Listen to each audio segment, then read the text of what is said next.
तो अब बात करते हैं शुरुआत महाराष्ट्र से। मुंबई के पुलिस कमिश्नर रहे परमबीर सिंह ने महाराष्ट्र की उद्धव सरकार के लिए नई मुश्किलें खड़ी कर दी। पहले उन्होंने 100 करोड़ की वसूली का आरोप लगाया था और अब वो सुप्रीम कोर्ट पहुंच गए। उन्होंने आरोप लगाया कि असिस्टेंट पुलिस इंस्पेक्टर सचिन वजे को राज्य के गृह मंत्री अनिल देशमुख ने यह काम सौंपा था। अब एनसीपी प्रमुख शरद पवार देशमुख के बचाव में उतर आए। परमबीर सिंह की धमाकेदार चिट्ठी के जवाब में अस्पताल के दस्तावेज। इन दस्तावेजों के मुताबिक गृह मंत्री अनिल देशमुख 5 फरवरी को कोरोना संक्रमित हुए, 15 फरवरी तक अस्पताल में रहे और 15 फरवरी को डिस्चार्ज होने के बाद 27 फरवरी तक नागपुर के घर में क्वारंटीन में रहे। फिर वो मुंबई के ज्ञानेश्वरी बंगले में सचिन वजह से कैसे मिले? दिल्ली में एनसीपी नेता शरद पवार ने अपने गृह मंत्री अनिल देशमुख के बचाव में अस्पताल के दस्तावेज लहराए। ये बात ये साफ हो गई कि जिस समय में ये एलिगेशन किया था वो सिर्फ अनिल देशमुख हॉस्पिटलाइज थे। ये बात साफ होने के बाद ऐसे जो कुछ डिमांड है, इस डिमांड को कोई ताकत नहीं रही। शरद पवार अभी बयान दे ही रहे थे कि बीजेपी की तरफ से 15 फरवरी का एक वीडियो चलाया गया। वीडियो गृह मंत्री अनिल देशमुख की प्रेस कॉन्फ्रेंस का था। कुछ देर के लिए शरद पवार भी सकते में आ गए। प्रेस कॉन्फ्रेंस से 2-3 चीजें बहुत साफ हो गई है। पहला कि अनिल देशमुख का इस्तीफा नहीं लिया जाएगा, ये चीजें अभी तक बिल्कुल साफ है। उन्होंने जोर देकर ये कहा कि आज जब दस्तावेज मेरे पास हैं हॉस्पिटल के, तो उस आधार पे मैं कह रहा हूं कि जो टाइमलाइन जो पूर्व सीपी मुंबई के हैं उन्होंने जो टाइम फ्रेमवर्क का जिक्र किया मिड फरवरी का, वो कहीं से सटीक नहीं बैठता। यानी सीधे तौर पे शरद पवार एक तरीके से अनिल देशमुख के बचाव में उतरे। कुछ सवालों के जवाब उनके पास नहीं थे, जैसे कि 15 फरवरी को प्रेस कॉन्फ्रेंस आखिर कैसे कर रहे थे देशमुख, जो वहाँ पे माइक आईडी भी दिख रही थी। इस सवाल का जवाब नहीं था। उन्होंने कहा कि मेरे पास जो जानकारी है वो मैं आपसे साझा कर रहा हूँ, लेकिन बार बार इस बात पे जोर दिया कि जो मेन मुद्दा है, जो अहम मामला है, उससे कहीं ना कहीं डाइवर्ट और डाइल्यूट करने की कोशिश हो रही है इस पूरे मामले को लेकर। आरोप लगने के बाद से ही चुप्पी साधे गृह मंत्री अनिल देशमुख को वीडियो बयान जारी कर सफाई देनी पड़ी। 15 फरवरी को मेरा जब डिस्चार्ज हो रहा था, तब मैं अस्पताल से घर में जाने के लिए जब अस्पताल के नीचे आया और अस्पताल के गेट के ऊपर काफी पत्रकार वहां पे खड़े थे। उनको मुझे कुछ सवाल पूछना था। मैं वहीं कुर्सी पे बैठ के उनके सवालों का जवाब देके गाड़ी में बैठ के होम क्वारंटाइन 27 फरवरी तक हो गया। 28 फरवरी को मैं पहली बार घर के बाहर निकला। विरोधी दल नेता देवेंद्र फडणवीस ने ट्वीट कर शरद पवार की चुटकी ली। लिखा कि लगता है शरद पवार जी को परमबीर सिंह के पत्र की ब्रीफिंग ठीक से नहीं मिली है। पत्र में सबूत के तौर पर संलग्न एसएमएस चैट में मीटिंग की तारीख फरवरी महीने के अंत में लिखी है। फडणवीस ने ट्वीट में सवाल भी किया कि अब कौन मुद्दे को भटका रहा है। शिवसेना के संजय राउत ने बीजेपी का नाम लिए बिना राज्य में राष्ट्रपति शासन लगाने की साजिश का आरोप लगाते हुए अपनी शैली में चेतावनी भी दी। सेंट्रल एजेंसी का इस प्रकार से मिसयूज करके महाराष्ट्र में अगर कोई राष्ट्रपति शासन लगाने की अगर कोशिश कर रहे तो मैं उनको एक चेतावनी दे रहा हूं, जो आग लगेगी उसमें आप झुलस जाएंगे। महाराष्ट्र के मुद्दे पर दिल्ली में चल रही राजनीतिक हलचल के बीच ही परमबीर सिंह ने सुप्रीम कोर्ट में याचिका दायर कर ये साफ कर दिया है कि ये लड़ाई वो दूर तक ले जाएंगे। उन्होंने मांग की है कि मामले की जांच सीबीआई से कराई जाए, उनका ट्रांसफर रद्द किया जाए, राज्य सरकार को उनके खिलाफ कठोर कदम उठाने से रोका जाए और गृह मंत्री अनिल देशमुख के घर के सीसीटीवी फुटेज को तुरंत सीज करने के आदेश दिए जाएं। परमबीर सिंह के आरोपों से घिरी राज्य सरकार पर दिन भर राजनीतिक हलचल भले ही दिल्ली में चलती रही, लेकिन सभी ने गेंद मुख्यमंत्री उद्धव ठाकरे के पाले में डाल रखी है।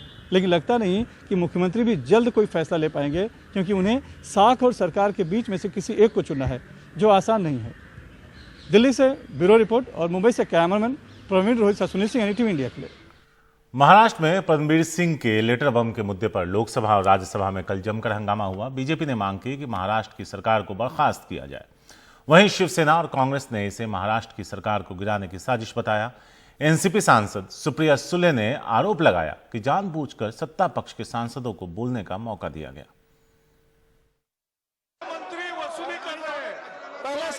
महाराष्ट्र के गृह मंत्री अनिल देशमुख पर मुंबई के पूर्व पुलिस कमिश्नर परमबीर सिंह के आरोपों का मुद्दा संसद के दोनों सदनों में उछला।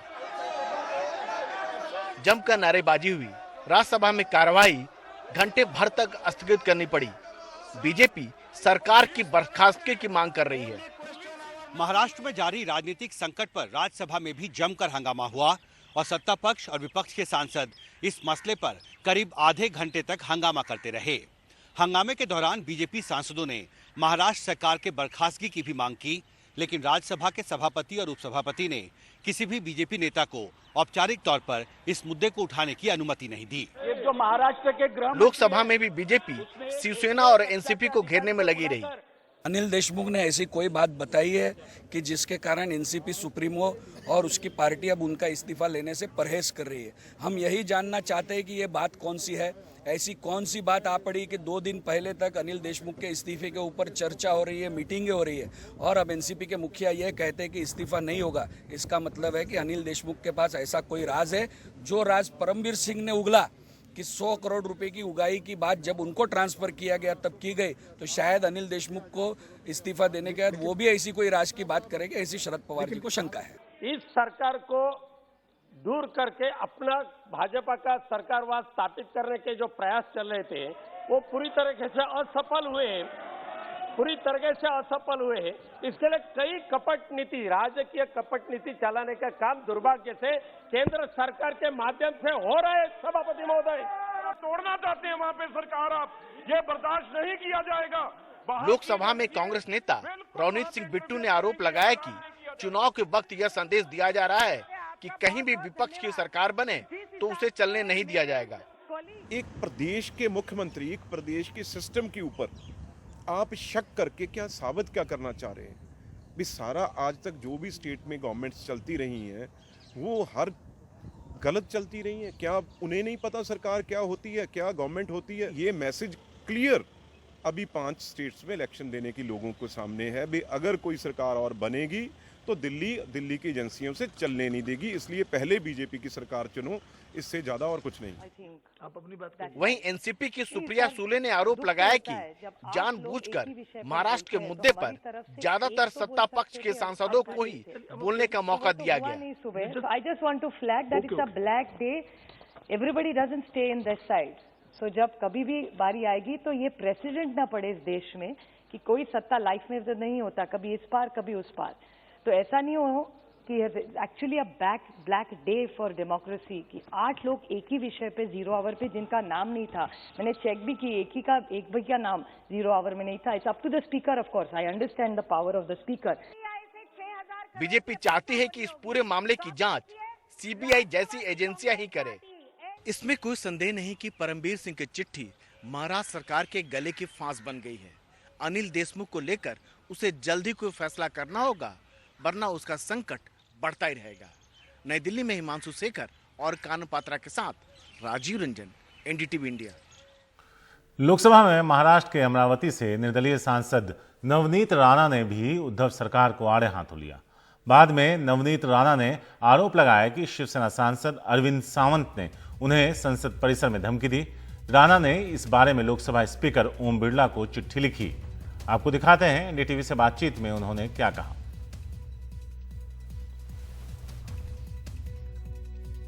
सचिन वाजे और परमवीर सिंह और 100 करोड़ का जब मामला हमने सेशन में अर्जेंट बेसिस पे उठाया, महाराष्ट्र के कई और भी सांसद इसमें इन्वॉल्व थे। जब मैं बोलने लगी तो तब बोलने के बाद जैसे ही मैंने विषय समाप्त किया, उसके बाद इमीडिएट सभी शिवसैनिक के एमपीज ने वॉकआउट किया और वॉकआउट करते समय अरविंद सावंत जी 2 मिनट वहां रुक के 2 सेकंड वहां पे रुक के मुझे स्पष्ट शब्दों में उन्होंने बात कही कि अब तुम्हारी बारी है, तुम्हें जेल के पीछे भेजना पड़ेगा। वहीं शिवसेना सांसद अरविंद सावंत ने कहा कि वो आरोप झूठा लगा रही हैं। सरासर झूठ। हमने जिंदगी में, एक तो महिला है पहली बात, और ये नवनीत राणा जी है, वो आते जाते समय मुझे भैया दादा करके पुकारते, मैं भी उसके साथ बात करता हूँ, ऐसा कुछ नहीं है, ना गुड़ा है। लेकिन एक बात कहता हूँ कि ये काम धमकाना और महिला को, मैं शिवसेनी को इतना ध्यान में रखू, महिला को धमकाने वाला काम करते, मैंने कभी धमकाया है उसके इर्द गिर्द अगर कोई लोग होंगे तो बता देना कि अगर मैंने धमकाया होगा तो। रही बात उनकी जो बात करने का तरीका है वो थोड़ा सा अच्छा नहीं लगता, क्योंकि जब भी आप जितनी भी आप वीडियो क्लिपिंग उनके निकालें तो आपको दिखेगा वो आदरणीय मुख्यमंत्री उद्धव जी ठाकरे साहब का नाम लेगी और उसकी बॉडी लैंग्वेज देख लेना, एकदम तिरस्करणीय और घृणास्पद बात वो करती रहती है।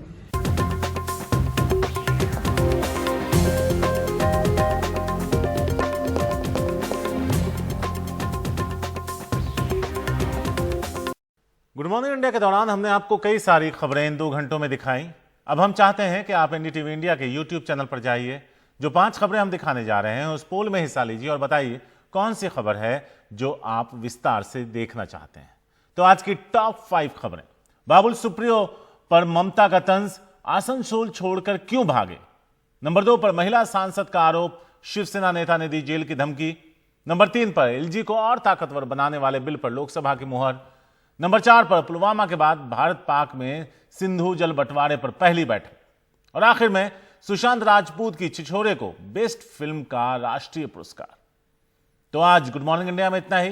एनडीटीवी इंडिया के यूट्यूब चैनल पर जाइए, पोल में हिस्सा लीजिए, बताइए कौन सी खबर आपके दिल के करीब है, वो हम आपके लिए विस्तार से लेकर आएंगे। फिलहाल नमस्कार।